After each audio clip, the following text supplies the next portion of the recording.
The three accused, of course, will be spending their night as guests of the state as the country looks forward to the next few steps ahead of sentencing. And I'm joined in studio tonight by the family's counsel, that is Victor Hezekiah, to just help us build around the verdict that was arrived by the court today, and just some of the issues that have led where we are in this very high-profile trial that has kept the nation abreast of what has been happening. Thank you, Bwana Wakili, for joining us. Thank you. Thank you.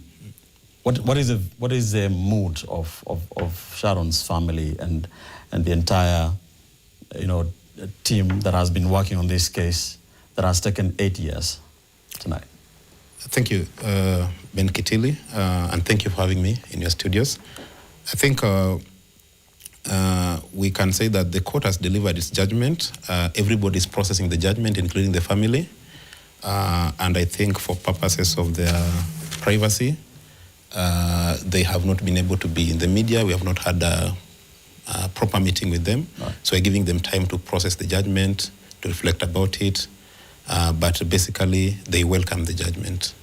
Yes. After 8 years of litigation, what would you say, in your view, was the most single, decisive,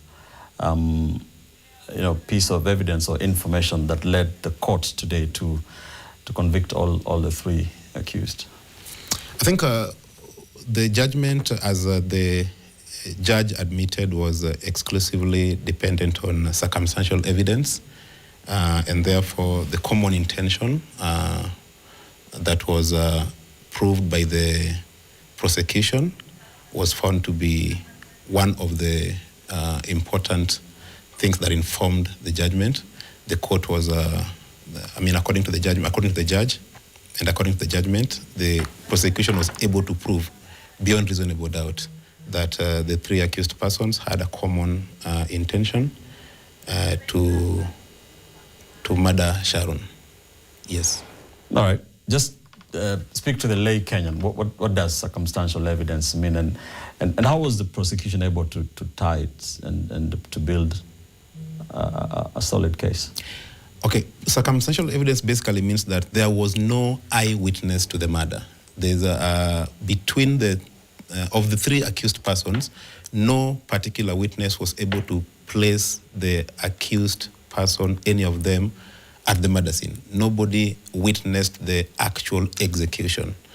But looking at the totality of the evidence and the testimonies that have been presented by the witnesses, all fingers point to one conclusion, that they participated, together with others who are not before the court, in the murder of Sharon. And the prosecution was able to prove this by presenting a total of 42 witnesses, together with producing 81 exhibits, all which put together was able to show the court that it could only lead to one particular conclusion and not otherwise. All right. Yes.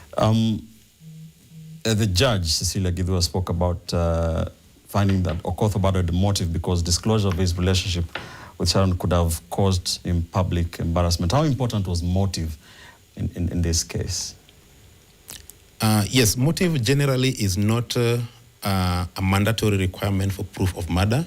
Okay. But in this particular case, what the judge noted is that the actual pregnancy, the murder revolved a lot around pregnancy. And the first accused, that is the governor, admitted responsibility of the pregnancy, and according to the judgment, he stood to be the greatest beneficiary should Sharon be eliminated together with the pregnancy. Okay. That was the reasoning of the court. All right. Yes. The other two, Michael Oyamo and Caspar Lobiero, yes, have been on the headlines as this trial has worn on. How did the court establish that the three were acting together? Now, from the judgment, and you appreciate that a copy is yet to be released to the public, yeah, but from what was read in court, the judge noted that governor played a key role in financing And Mr. Oyamo, the second accused, the key role he played was planning and execution, while Mr. Caspar Lobiero, according to the court, played the role of concealing and ensuring all these things are weaved together and the evidence is concealed, so that all of them had a common intention to achieving a particular goal, which was eliminating Sharon. Yes. At what point during this very long trial did you become confident that the prosecution would be able to prove beyond reasonable doubt that the three were guilty?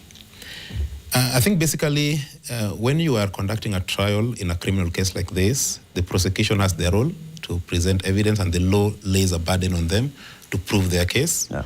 Of course, the victim's family and the victims have been given a critical role through the Victim Protection Act. So there's a role that we play supporting the prosecution and adducing evidence that has been left out by the prosecution. But of course, once that is done, the defense has their day. They must be given a chance to defend themselves. So I think what I can say is that we all played our role. Every party played their role, including the defense. But the decision ultimately lay with the court. And it is until the decision is rendered, then you take the decision. It is not very easy to say that at this point I'm confident, because it is the court that writes the judgment, and it is informed by the facts, evidence, and the law, and the judge's own analysis of those facts and evidence. Okay. Yes. So 42 prosecution witnesses, if I heard correctly from the judge, yes. Total of 81 exhibits. Yes. So a very lengthy and thorough trial, if you may. Certainly. What was the biggest legal challenge in keeping this case together over that long period of 8 years? I think the biggest legal challenge has been the complexity. It has not been an easy case. It has been a complex one, of course, owing to the number of the witnesses, as well as the number of exhibits. Also, there has been delays that were acknowledged by the judge, occasioned, among others, by the outbreak of COVID-19. At some point, we had the judges being transferred. The judge, actually Justice Gidua, was at some point transferred, which occasioned delays because getting dates was not as easy as it were previously when she was still sitting in Nairobi. Then prior to Justice Gidua taking over, we had Justice Lesit, who was later promoted to the Court of Appeal. Then Justice Mashari Angenye took over and also joined the Court of Appeal. After them, COVID struck. And then at that point, when now the court, of course, COVID affected the operations of the court, is now when the physical hearings could begin, almost like 2022 or thereabouts. That's when now the hearing began. Right. So I think just making sure that the length of the testimonies, the number of the witnesses, the number of the exhibits, putting all this together, appreciating the complexity, and without ensuring that none of that gets lost until the final day. Yes. Are you happy nonetheless? Has 8 years done anything on the concept of justice for Sharon's family? Definitely, you can say that the 8 years have finally come to an end. The court has rendered its judgment. We definitely do respect the judgment. We are still, the trial process is not yet complete. We still have mitigation ahead. So I think we can leave that at that, so that we don't also get into areas that may be prejudicial prior to mitigation and sentencing. All right. Yes. But just so that my audience can understand. Yes. The three gentlemen left their homes today in their vehicles, but at the end of the day, they were led by orderlies to government vehicles. The court cancelled their bond. Yes. They will be in remand awaiting sentencing. Legally, what happens between conviction and sentencing, and what does mitigation entail? Mitigation, to speak to the common mwananchi, the court always calls it malilio. You are given an opportunity as a convict to plead a case that can lead to a leniency in sentencing.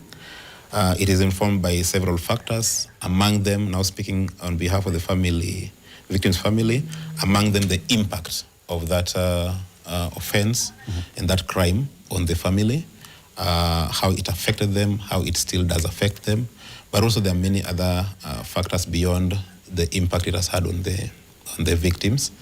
So you're given an opportunity, you give the mitigation. After mitigation, that is when sentencing comes.